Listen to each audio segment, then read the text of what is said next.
Hola, ¿qué tal? ¿Cómo les va? Soy Andrés Oppenheimer. Gracias por estar con nosotros en toda América Latina y Estados Unidos. El conflicto de Gaza terminó con una tregua muy frágil, un pacto de saliva, dicen muchos, porque es un acuerdo verbal, no se firmó ningún documento formal. Y ahora la gran pregunta es ¿qué pasará en el Medio Oriente con la Franja de Gaza, con Irán y tantos otros conflictos simultáneos? Y la otra gran pregunta es si continuará el giro de varios países sudamericanos hacia un alineamiento cada vez mayor con los países árabes y con los palestinos. Durante las recientes hostilidades en la Franja de Gaza, una gran diferencia entre las reacciones de Estados Unidos, de la Unión Europea y de varios países de Sudamérica. Estados Unidos acusó al grupo militante islámico Hamás de ser un grupo terrorista por haber iniciado hostilidades lanzando más de 1000 cohetes sobre Israel desde la Franja de Gaza en los meses recientes. Washington agregó que Israel tenía todo el derecho del mundo de defenderse contra ese tipo de ataques. La Unión Europea, a su vez, emitió un comunicado reconociendo también el derecho de Israel a defenderse, pero a su vez exigiendo a Israel que su respuesta militar no fuera desproporcionada.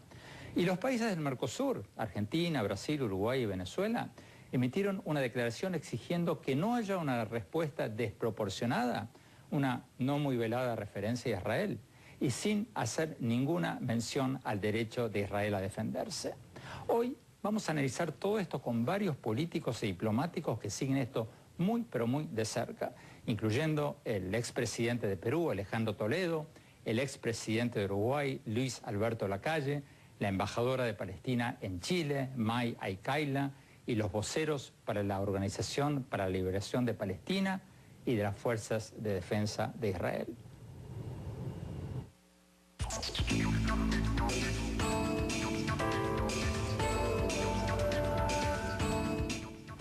Desde la Universidad de Stanford, en California, vamos a ver la entrevista que le hicimos hace pocas horas al expresidente de Perú, Alejandro Toledo.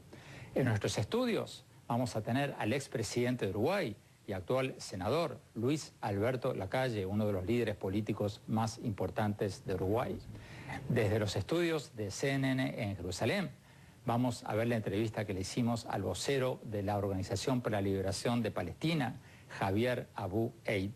Desde Jerusalén también vamos a tener al vocero de las Fuerzas de Defensa de Israel, el capitán Ronnie Kaplan. En Washington nos va a acompañar Jeffrey Gordon, ex vocero del Pentágono, reciente asesor del candidato republicano Mitt Romney. Desde Santiago de Chile nos va a acompañar la embajadora de Palestina en Chile, la doctora May Aykaila, y desde Buenos Aires, Argentina, nos va a acompañar el analista internacional Julián Schwindelman. Bueno, vamos directamente a la entrevista que le hicimos al expresidente de Perú, Alejandro Toledo, y vamos a ver lo que nos dijo cuando le preguntamos sobre cómo reaccionaron los países latinoamericanos ante la reciente escalada de violencia en la Franja de Gaza. Veamos.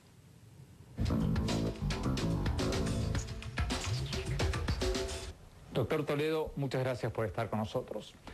¿Cómo calificaría usted la respuesta, la reacción latinoamericana ante esta última ronda de violencia en el Medio Oriente?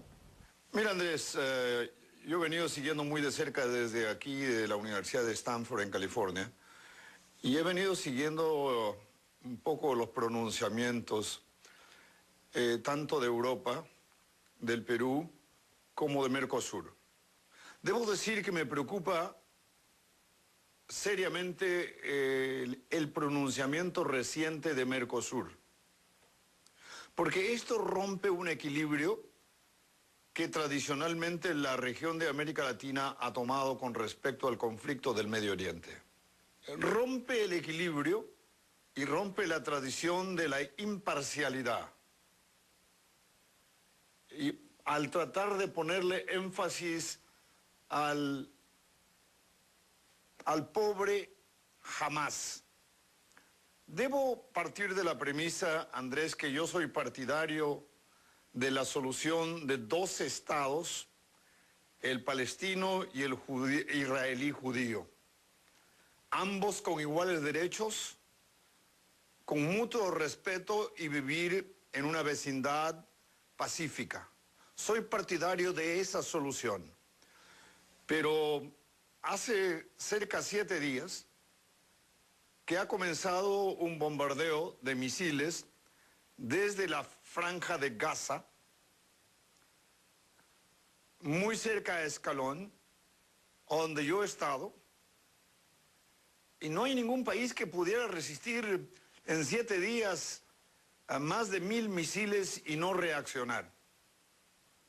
Ahora, soy partidario y me inclino por la posición expresada recientemente por la Unión Europea, que convoca a ambas partes a entrar a una solución pacífica, a respetar los derechos humanos, pero sí puedo entender el derecho de Israel a defenderse del inicio. Esto no lo inició Israel, lo ha iniciado el Hamas. Y la pregunta clave es, ¿de dónde salen los armamentos que llegan a las manos de Hamas? ¿Está esto vinculado con Siria o Irán? Habrá que preguntarse eso. Doctor Toledo, ¿cuál es la diferencia entre los comunicados de Mercosur y de la Unión Europea sobre el conflicto de Gaza? ¿Por qué dice usted que el comunicado de los europeos es más balanceado?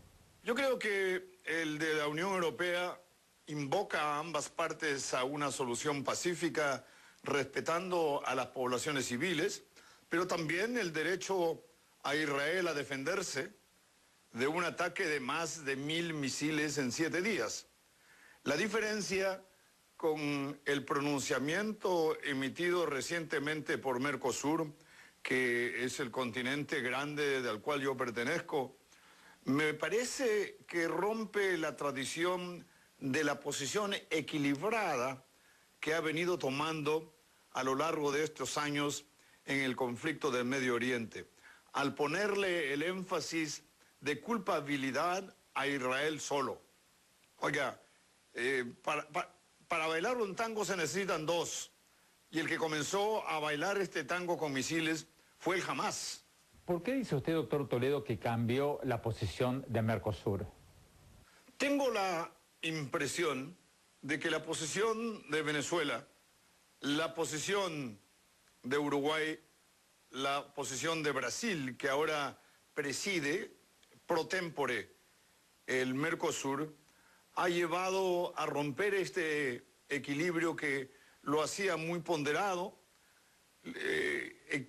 invocaba a la paz a ambas partes, pero el derecho legítimo de reconocer al Estado de Israel como un Estado judío y también el derecho a Palestina a tener un país y un Estado que convive cercanamente en paz y con mutuo respeto a la coexistencia de ambos estados. Eso para mí es vital. Ese equilibrio se ha roto con este pronunciamiento de Mercosur que contrasta sustancialmente con el pronunciamiento que acaba de emitir la Unión Europea.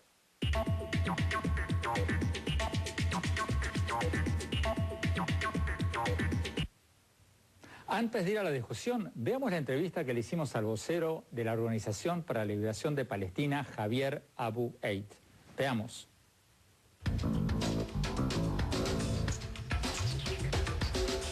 Señor Abu Eid, muchas gracias por estar con nosotros. Israel dice que desde el año 2005 le llovieron 8000 cohetes desde Gaza y desde principios de este año 2000 cohetes sobre poblaciones civiles de Israel.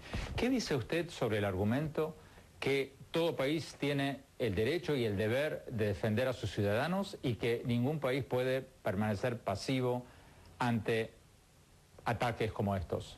Bueno, yo creo que ningún país aceptaría estar ocupado por 45 años, como es el caso de Palestina. Acá evidentemente que los cohetes no son una solución, sin embargo, son el síntoma de una enfermedad, y esa enfermedad es cómo se han negado los derechos nacionales del pueblo palestino por los últimos 45 años. Cuando uno cierra la opción política, cuando un gobierno como el gobierno del señor Netanyahu acusa día a día e inventa nuevos conceptos, como el caso de terrorismo diplomático, como se refieren a la iniciativa del presidente Mahmoud Abbas, lamentablemente siempre va a haber gente que va a tomar ese mensaje como un no a la opción política y un sí a la opción armada. Y déjeme ser bastante claro, en un solo día de ataques ha sido la misma cantidad de gente que ha muerto en Israel como desenlace de estos ataques en los últimos 5 años. Acá no estoy justificando las muertes de nadie, sin embargo, hay un caso de proporcionalidad que no puede ser aceptado en lo más mínimo. Señor Javier Aboued, usted dice que Israel viene ocupando territorios palestinos desde hace décadas. Israel dice que se ha retirado de la Franja de Gaza en el 2005, que se ha retirado de Cisjordania mucho antes y que no hay tal ocupación. Al contrario, ellos dicen que cada vez que se retiran, se han retirado de uno de estos territorios. Lo que han hecho grupos palestinos como Hamas es instalar cohetes y tirar cohetes contra Israel. Bueno, yo creo que eso es simplemente una excusa que expone el Estado de Israel. Israel ha violado 65 resoluciones de Naciones Unidas, simplemente le interesó la que le dio el nacimiento, que eso fue el año 1947. En 1988, la Organización para la Liberación de Palestina reconoció el Estado de Israel sobre el 78% de la Palestina histórica, reconociendo el derecho de los palestinos a tener un Estado solamente en Cisjordania y Gaza, que es el 22% del territorio. Hasta el día de hoy Israel no ha reconocido el derecho del pueblo palestino a tener un Estado. Eso es por un lado. Por otro lado, Israel no se ha retirado de Cisjordania. Eso no es así. Israel tiene control objetivo sobre todo el territorio, incluyendo lo que se conocen como territorios, zonas autónomas. Israel ingresa todas las noches en territorio palestino. Ahora, en cuanto al argumento de la Franja de Gaza, ocupación no significa solamente tener soldados adentro. Ocupación es el control aéreo, el control marítimo, el control terrestre, y eso sigue en manos israelíes. Por ende, Israel, según Naciones Unidas, se mantiene como la potencia ocupante sobre todo el territorio palestino ocupado, y es la ocupación la principal fuente de violencia y terror en esta región.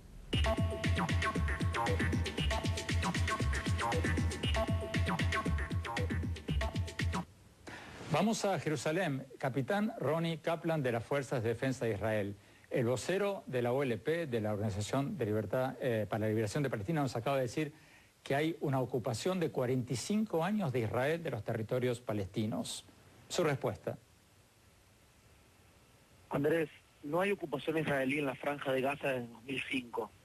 En aquel momento hubo una desconexión unilateral de Israel. Miles de civiles israelíes fueron sacados de sus casas en la Franja de Gaza y se mudaron a otros sitios en lo que fue un gran trauma para esa población israelí. Te recuerdo que el Hamas gana las elecciones con el 42% de los votos en la Franja de Gaza en el año 2006, y entre el 2006 y el 2007 mata a sangre fría a decenas de activistas de la OLP, en lo que y se hace del poder, da una suerte de golpe de Estado, y se hace del poder de todas las instituciones en la Franja de Gaza. El bloqueo marítimo en la Franja de Gaza se realizó luego de 6 intentos de ingreso de barcos con material de guerra iraní a dicha franja. El Hamas estaba armado hasta los dientes antes de esta operación. Imagínate si no hubiese habido bloqueo marítimo, cuánto más armado hubiese estado el Hamas. Además de la legitimidad del bloqueo desde el punto de vista del derecho internacional, como lo dictaminó Naciones Unidas por intermedio de la Comisión Palmer hace ya 2 años, este bloqueo definitivamente es una necesidad para la defensa de los civiles israelíes. El vocero de la OLP también acaba de decir que hay una enorme desproporción entre las víctimas de un lado y del otro. ¿Y la hay o no? Andrés, jamás la Jihad Islámica y otras organizaciones terroristas cometen 2 crímenes de lesa humanidad al mismo tiempo. Por un lado se esconden detrás de ciudadanos de Gaza, los utilizan como escudos humanos, al tiempo que disparan a ciudadanos israelíes. Jamás se atenta contra niños de ambos bandos, dispara a niños israelíes y se esconde detrás de niños palestinos. Lo primero que hay que tener en ese sentido es la diferencia filosófica en términos de intencionalidad de los grupos terroristas y del Estado de Israel. Yo puedo decir que las fuerzas de defensa de Israel, durante toda la operación Pilar Defensivo, hicieron todo lo que estuvo dentro de sus posibilidades para impedir el daño de civiles inocentes. Hemos tirado centenas de miles de panfletos, hecho centenas de miles de llamadas telefónicas, mandado centenas de miles de SMS.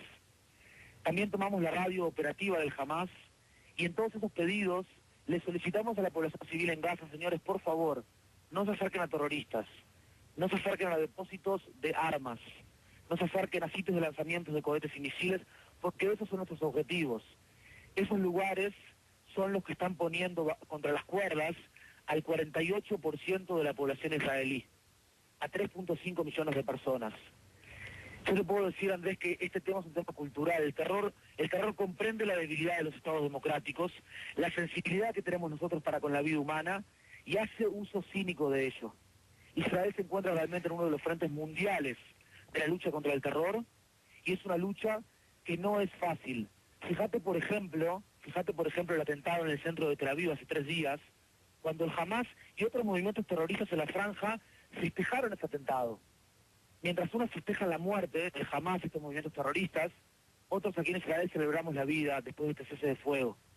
Así también podés ver, por ejemplo, el trato para con los sospechosos de colaboracionismo con Israel. Refleja lo que estoy diciendo.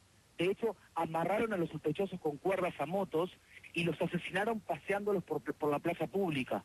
Los sospechosos se desangraban en el suelo mientras que los motociclistas del Hamas festejaban el sufrimiento de estas personas, que vaya uno a saber si habían colaborado con Israel o no. Creo que hay que entender, Andrés, este conflicto desde una perspectiva intracultural, desde adentro de la cultura. ¿Cómo entendemos adentro de la cultura de conflicto? Viendo lo que es la constitución del Hamas. Las constituciones son los documentos, ¿verdad?, que de alguna manera establece la identidad de los grupos, de los centros, de los estados.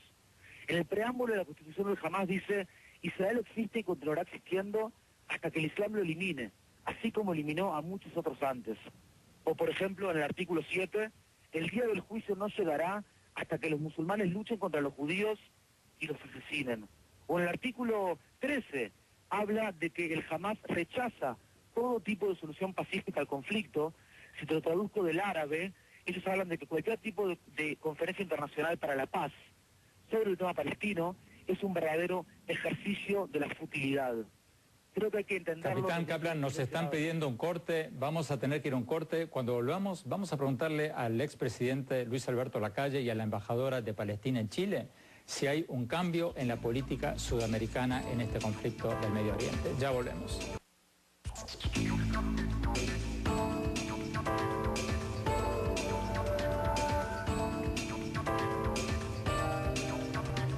Gracias por seguir con nosotros en este programa sobre el futuro de la tregua en la Franja de Gaza y la reacción latinoamericana en este último conflicto.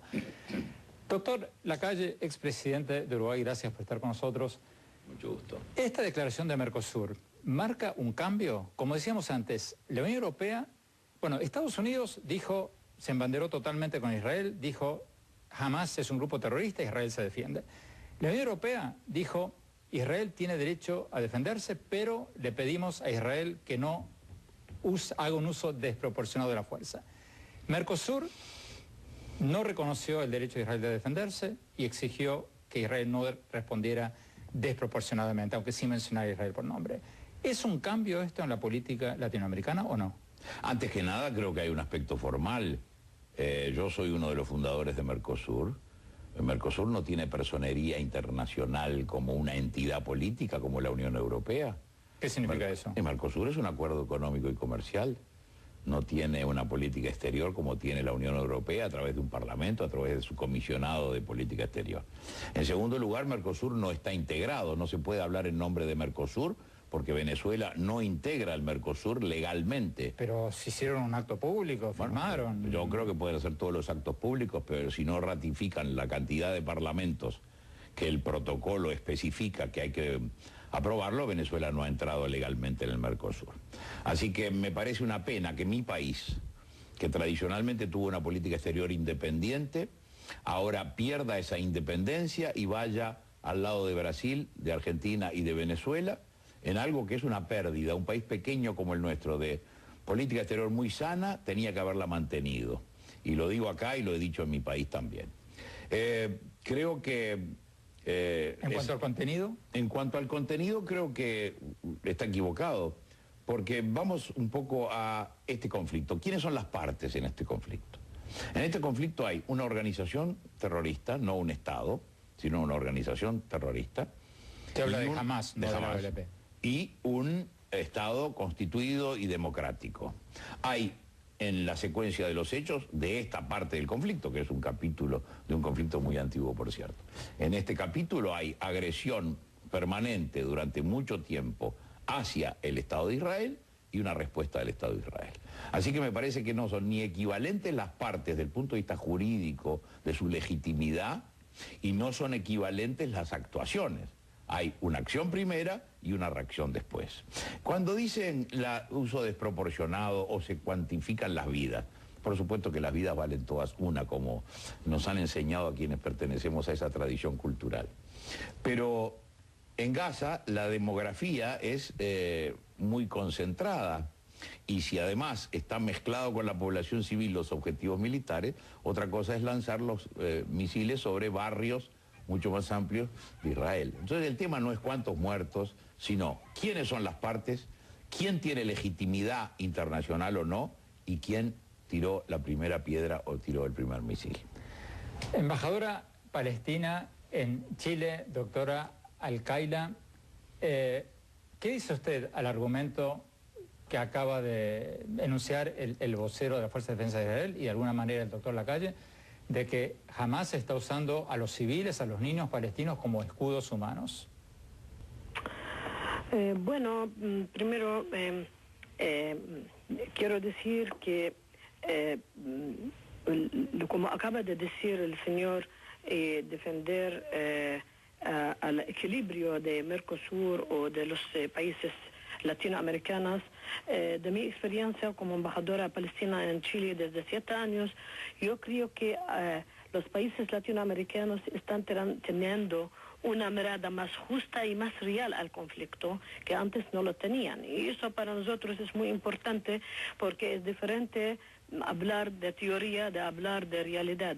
Muchos de los países latinoamericanos visitaron a Palestina, muchos senadores y muchos parlamentarios fueron invitados por la misma Israel y pasaron a Palestina, entonces vieron en sus propios ojos qué está pasando en Palestina, el muro de segregación, los bloqueos a las ciudades y a las aldeas palestinas, los asentamientos que están confiscando cada día más terreno. Entonces vieron la realidad donde está en Palestina y por tanto si hubo un cambio, es un cambio por la realidad política que existe en terreno y por la realidad de justicia. Eso primero. Segundo, me gustaría hablar de lo que habló el señor Kaplan en cuanto al conflicto de cultura y la filosofía de la cultura. Quiero decirle al señor Kaplan y acordarle de cómo empezó el Estado de Israel a través de bandas sionistas que vinieron e hicieron un terror y desplazaron a más que el 50% de la población palestina bajo terror en 1948. Y luego habla el señor Ron Kaplan de la desproporción y la trauma que tienen los ciudadanos israelíes que lo quitaron de Gaza de forma unilateral. Y a mí me gustaría decirle este territorio de la Franja de Gaza que fue ocupada por estos colonos israelíes. Mi pregunta al son Kaplan, este territorio no pertenece a Israel, fue confiscada, fue utilizada y luego después de disfrutar en la Franja de Gaza la dejaron de forma unilateral, ni siquiera lo coordinaron con la Autoridad Nacional Palestina. Y la ocupación... Ronnie Kaplan, a ver si podemos darle la palabra para responder a Ronnie Kaplan en Jerusalén. ¿Perdón? Andrés. No, quiero darle la posibilidad de responder al capitán Kaplan. Adelante. Sí, creo que acá están escribiendo de nuevo la historia. No nos olvidemos que antes del año 1948 hubo presencia judía durante desde antaño en la tierra de Israel, pero entre 1882 y 1948 había presencia judía en las zonas migratorias que habían llegado a Israel. Y durante todo ese tiempo, la actitud de la población árabe hacia la población judía, población árabe que después va a tomar la conciencia del pueblo palestino, es una actitud, le recuerdo a la embajadora, las matanzas del año 1929 hacia la población judía, las matanzas del año 1936, Entonces creo que no vale la pena mirar hacia atrás, creo que lo que tenemos que hacer juntos es mirar hacia adelante. Dado que yo soy un vocero de defensa, si bien tengo lo que decir, sí, perdón. Quiero pasar a Buenos Aires, Julián Schwindelman, su reacción. Gracias. Bueno, básicamente creo que aquí hay una, como se decía recién, una reescritura bastante notable de la historia, pero de manera muy fundamental. Hay algo también a destacar, ¿no? Los voceros que has estado entrevistando, Andrés, son de la OLP, que es un grupo enemistado con el Hamas, es un grupo rival político del Hamas por la lucha del nacionalismo palestino. Y sin embargo, yo estoy escuchando con bastante sorpresa que adoptan una postura defensiva del Hamas y que retrotraen la crítica a Israel al inicio mismísimo del conflicto. Es decir, es como que verdaderamente lo que vemos es que el rechazo no trata de la política defensiva de Israel, sino de la existencia misma de Israel. Están hablando de que cuando Israel nació, de que ocupó, de que se expandió, y toda una narrativa que, además de falsa, está anclada en los años 30 y 40 y entraditos los 50. Entonces, de este lado me parece que no solo es muy poco auspicioso para el proyecto de la paz esa posición, esa narrativa intransigente, sino que además elude por completo hablar de los temas que hay que estar hablando, y es de la agresión incesante, sin que mediara provocación previa, por parte de Hamas contra Israel. Nos queda poco tiempo, pero quiero volver a la embajadora en Chile, la embajadora de Palestina en Chile. Su respuesta, y si usted dice que Israel desplazó a los palestinos, ¿qué dice del argumento que hacía recién de alguna manera el expresidente Lacalle, de que, o sea, los judíos están ahí desde hace 5.000 años? ¿Qué dice usted de ese argumento? Bueno, nosotros hemos llegado a una solución justa, vamos a decir justa, en cuanto a la solución de dos estados. Un estado israelí que vive al lado de un estado palestino. Y el liderazgo palestino se acató y respetó esta solución que está aprobado por el Consejo de Seguridad de Naciones Unidas, que ya representa la comunidad internacional. Ahora, lo que hace falta es que Israel respete esta resolución y lo implementa por desocupar el territorio ocupado palestino en 1967 y dar la soberanía y la libertad al pueblo palestino con un Estado palestino independiente, soberano, con control sobre sus fronteras y subterráneos y sus recursos naturales, y con Jerusalén Oriental es el capital. Quiero decir, un Estado palestino sobre el territorio de 1967, el territorio que fue ocupado en 1967. Con esto nos están pidiendo un corte, embajadora, ya vamos a volver a usted más tarde en el programa. Ahora nos están pidiendo con una pistola en la cabeza un corte. Cuando volvamos, vamos a analizar quién ganó, Hamas o Israel. Ya volvemos.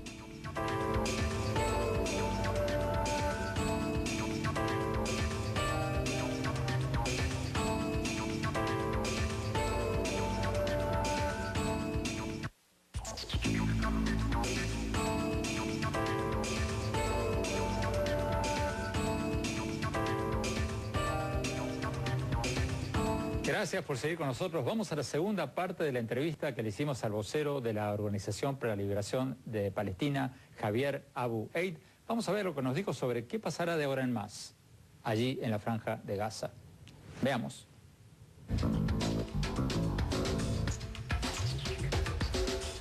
¿Qué dicen ustedes sobre la acusación israelí de que grupos como Hamas están usando hospitales, escuelas, hoteles para disparar cohetes y, de hecho, mandando a morir a niños palestinos al usarlos como escudos humanos?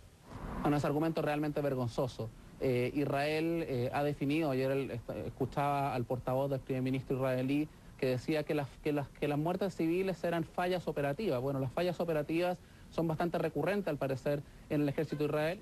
Acá yo creo que hay que ser muy claro. Hay organismos internacionales, particularmente la UNRWA, que es una agencia de Naciones Unidas, que han certificado de que muchas veces que Israel señala de que jamás ha llamado a disparar desde hospitales o escuelas, no ha sido así y ellos han podido probarlo. Y acá quiero ser muy específico.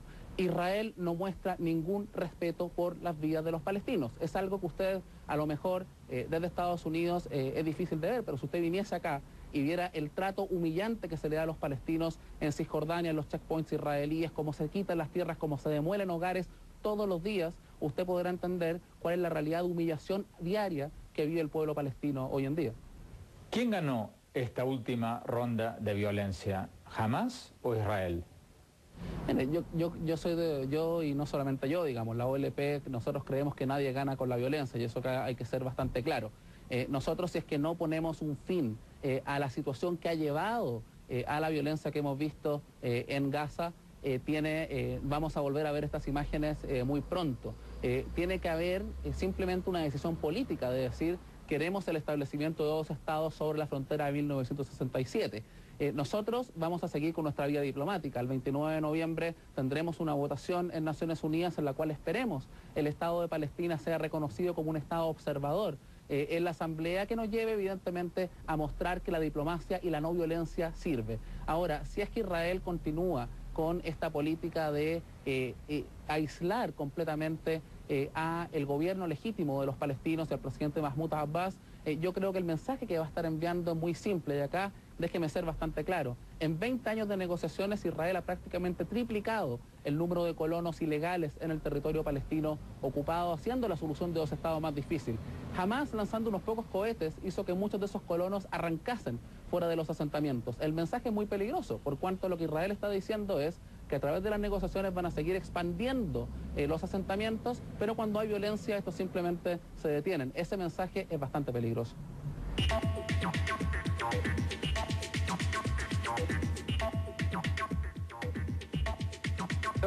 ¿Quién ganó?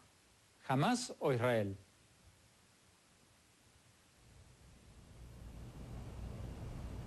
Jeffrey Gordon, en Nueva York, ¿quién ganó? ¿Hamás o Israel?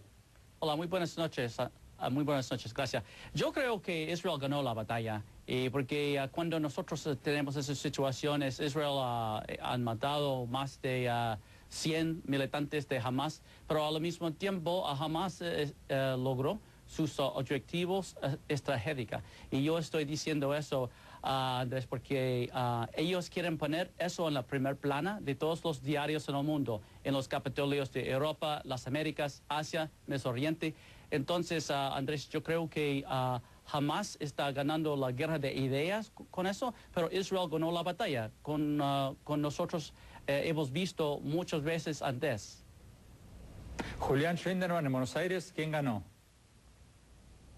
Yo creo que ganó militarmente y políticamente Israel en términos de los objetivos definidos, que era destruir los cohetes Fajr de largo alcance, que son provistos por Irán y que llegan a Tel Aviv y a Jerusalén, lo cual ubican al 50% de la población de Israel bajo fuego de Hamas. Mayormente fueron los depósitos de estos misiles destruidos, gran parte de los cohetes Gard, que también son los Grad de largo alcance. Por otra parte, hubo alrededor de 30 líderes de alto mando de Hamas que fueron eliminados. Se puso término al ataque incesante de cohetes, que como bien se decía al principio, hubo más de 1000 cohetes desde el inicio del año. Y por otra parte, Hamas tiene que rendir cuentas también ahora a su propio pueblo, que ahora va a empezar a ver los resultados de sus decisiones con la devastación que habrá sido de Gaza a la luz de 1500 vuelos de bombardeo israelí.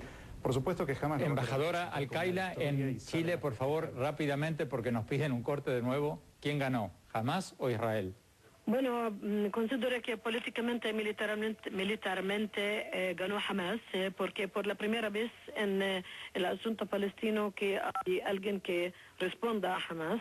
Israel éticamente perdió, porque éticamente lo que hizo Israel en contra de los civiles palestinos se considera en la historia, porque Israel mató 164 palestinos, dentro de los cuales 43 de ellos eran niños y 50% eran civiles.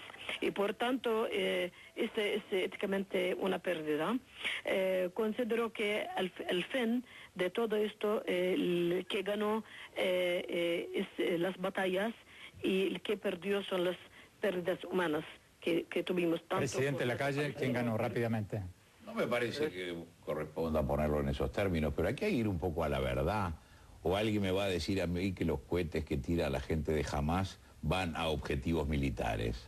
Van a donde caigan, van a los barrios de Tel Aviv, van a los barrios donde vive gente normal que está viviendo su vida normal.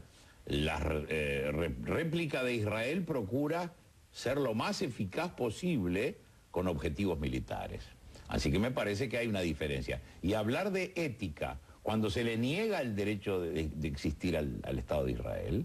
Yo en esta materia siempre me he ubicado como hijo de un país pequeño que le costó mucho nacer y ser independiente. Entonces, mientras haya alguien que le niegue al Estado de Israel el derecho a existir, esa persona está descalificada en el derecho internacional para opinar. Tenemos que ir a un corte y cuando hablamos quiero hablar brevemente sobre esta nueva realidad en el Medio Oriente tras la primavera árabe. ¿Resultó ser una primavera o, como estamos viendo en estas horas en Egipto, hay gente que dice que vuelven o vienen los fundamentalistas islámicos? El invierno. Ya volvemos.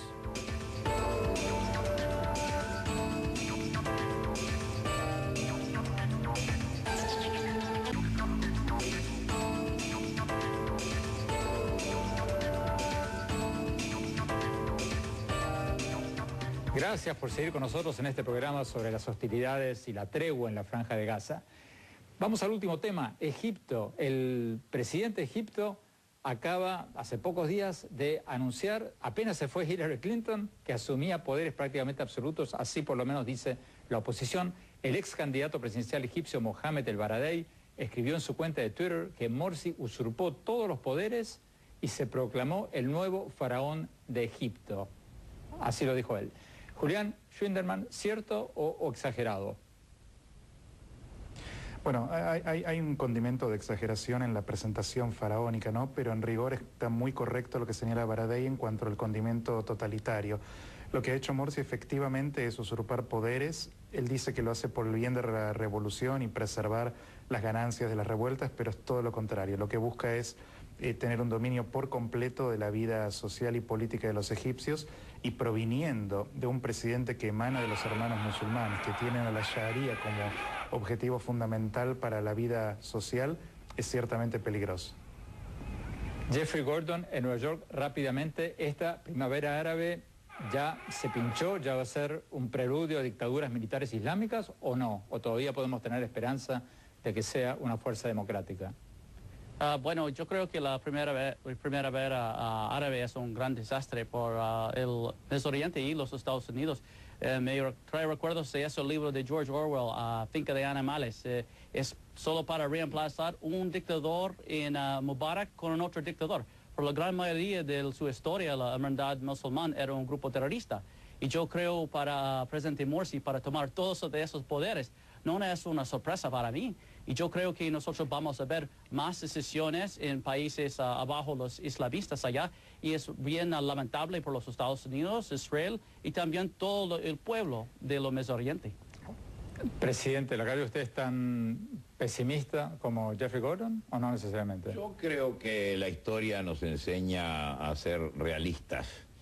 Y indudablemente el cerco alrededor de Israel entre Siria, con ese conflicto que no parece tener fin, la amenaza de Irán y este debilitamiento de la legalidad en Egipto, por ponerlo de una manera suave, me parece que augura días muy complicados. Es muy difícil llevar una política exterior con esos blancos móviles, o mejor dicho, interlocutores móviles. Es muy peligroso y es muy difícil. Embajador Al-Qaeda, nos quedan 30 segundos. Su conclusión, por favor. Yo considero que esto es un proceso de cambio y necesitamos dar oportunidad para un cambio democrático. Ahora están los islamistas y luego no sabemos quién serán. Entonces, por este proceso hay que dar oportunidad. Muchísimas gracias a todos. Fascinante programa. Vamos a un corte rápido y mi opinión sobre este conflicto en Gaza y qué puede venir. Ya volvemos.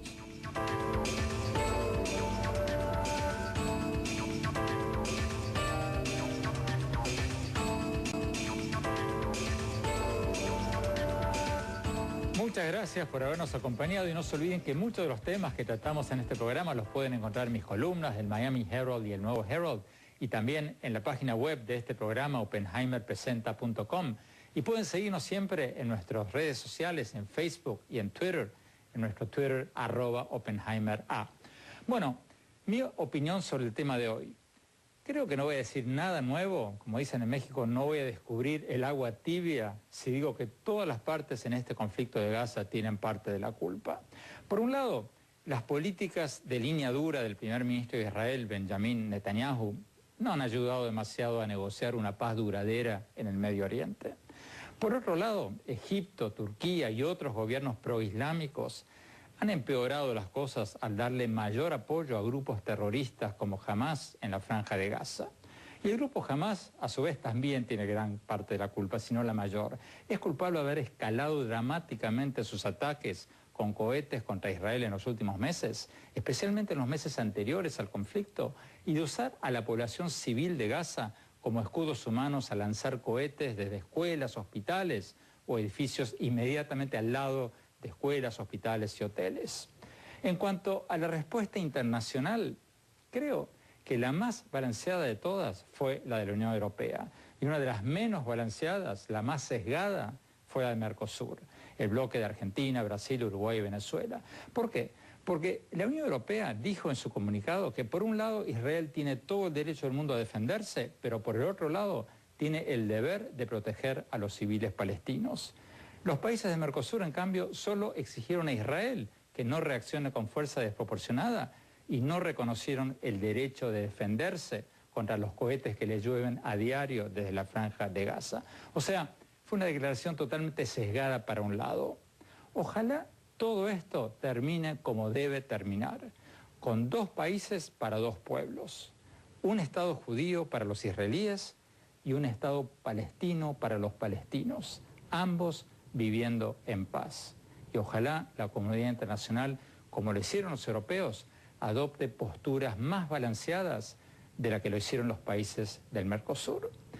Gracias por habernos seguido y sugiéranos cómo terminar el año con un programa que incluya varias de las entrevistas que hicimos este año. ¿Cuál quisiera que repitamos? La de Deepak Chopra, la de Mario Vargas Llosa, la del secretario general de la ONU, la del maestro Fernando Botero, la de los presidentes de México, Colombia, Uruguay, la de artistas como Juanes o Alejandro Sanz que estuvieron en nuestro programa. Díganos, escríbanos a nuestro Twitter y sugiéranos quiénes deberían integrar nuestros programas de fin de año.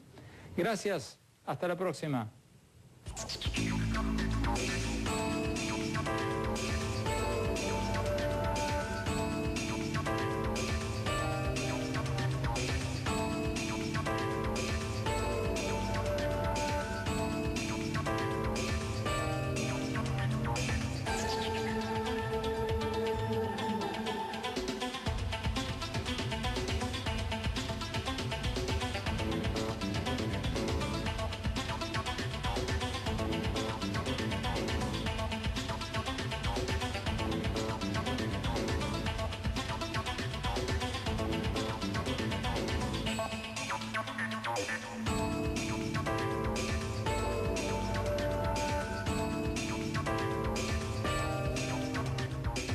Oppenheimer presenta. Llega a usted por cortesía de Itaú.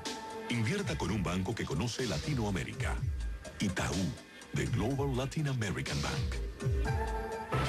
Arcos Dorados, la mayor franquicia de McDonald's del mundo y una de las mejores empresas para trabajar en América Latina. Diario de Miami Herald, miamiherald.com, el nuevo herald.com. Universidad Argentina de la Empresa. Formación internacional para el mundo real. www.uad.edu.ar. Editorial Random House, presentando el nuevo libro de Andrés Oppenheimer, Basta de historias, la obsesión latinoamericana con el pasado y las 12 claves del futuro. Mercado de Dinero, el periódico que defiende a los consumidores, apoya a los emprendedores y aplaude las buenas prácticas empresariales.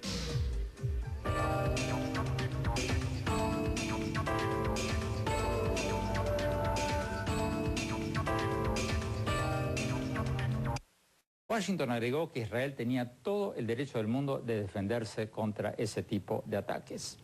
La Unión Europea, a su vez, emitió un comunicado reconociendo también el derecho de Israel a defenderse, pero a su vez exigiendo a Israel que su respuesta militar no fuera desproporcionada. Y los países del Mercosur, Argentina, Brasil, Uruguay y Venezuela, emitieron una declaración exigiendo que no haya una respuesta desproporcionada, una no muy velada referencia a Israel, y sin hacer ninguna mención al derecho de Israel a defenderse.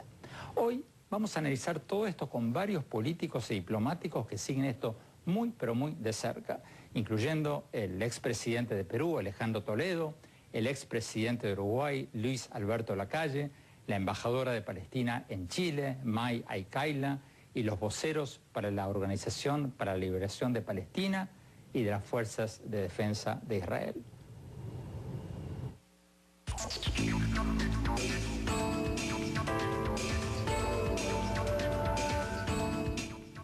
Desde la Universidad de Stanford, en California, vamos a ver la entrevista que le hicimos hace pocas horas al expresidente de Perú, Alejandro Toledo. En nuestros estudios vamos a tener al expresidente de Uruguay y actual senador, Luis Alberto Lacalle, uno de los líderes políticos más importantes de Uruguay. Desde los estudios de CNN en Jerusalén, vamos a ver la entrevista que le hicimos al vocero de la Organización para la Liberación de Palestina, Javier Abu Eid. Desde Jerusalén también vamos a tener al vocero de las Fuerzas de Defensa de Israel, el capitán Ronnie Kaplan. En Washington nos va a acompañar Jeffrey Gordon, ex vocero del Pentágono, reciente asesor del candidato republicano Mitt Romney. Desde Santiago de Chile nos va a acompañar la embajadora de Palestina en Chile, la doctora May Aykaila, y desde Buenos Aires, Argentina, nos va a acompañar el analista internacional Julián Schwindelman. Bueno, vamos directamente a la entrevista que le hicimos al expresidente de Perú, Alejandro Toledo, y vamos a ver lo que nos dijo cuando le preguntamos sobre cómo reaccionaron los países latinoamericanos ante la... Al pobre jamás. Debo partir de la premisa, Andrés, que yo soy partidario de la solución de dos estados, el palestino y el israelí judío. Ambos con iguales derechos, con mutuo respeto y vivir en una vecindad pacífica. Soy partidario de esa solución. Pero hace cerca de 7 días que ha comenzado un bombardeo de misiles desde la franja de Gaza,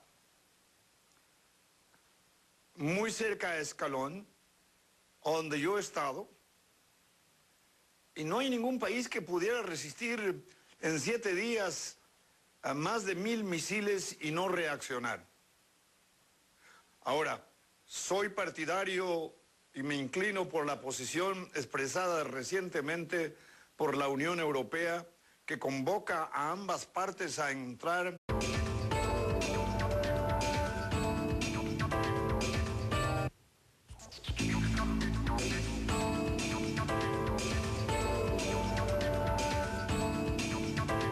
Hola, ¿qué tal? ¿Cómo les va? Soy Andrés Oppenheimer. Gracias por estar con nosotros en toda América Latina y Estados Unidos. El conflicto de Gaza terminó con una tregua muy frágil, un pacto de saliva, dicen muchos, porque es un acuerdo verbal, no se firmó ningún documento formal. Y ahora la gran pregunta es qué pasará en el Medio Oriente con la Franja de Gaza, con Irán y tantos otros conflictos simultáneos. Y la otra gran pregunta es si continuará el giro de varios países sudamericanos hacia un alineamiento cada vez mayor con los países árabes y con los palestinos. Durante las recientes hostilidades en la Franja de Gaza, una gran diferencia entre las reacciones de Estados Unidos, de la Unión Europea y de varios países de Sudamérica. Estados Unidos acusó al grupo militante islámico Hamas de ser un grupo terrorista por haber iniciado hostilidades lanzando más de 1000 cohetes sobre Israel desde la Franja de Gaza en los meses recientes. La reciente escalada de violencia en la Franja de Gaza. Veamos.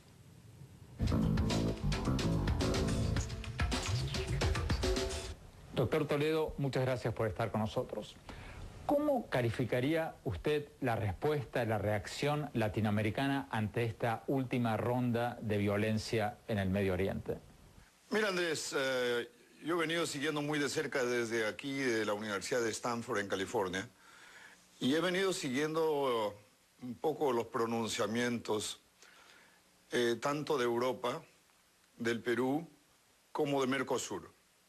Debo decir que me preocupa seriamente el pronunciamiento reciente de Mercosur, porque esto rompe un equilibrio que tradicionalmente la región de América Latina ha tomado con respecto al conflicto del Medio Oriente. Rompe el equilibrio y rompe la tradición de la imparcialidad. Y al tratar de ponerle énfasis al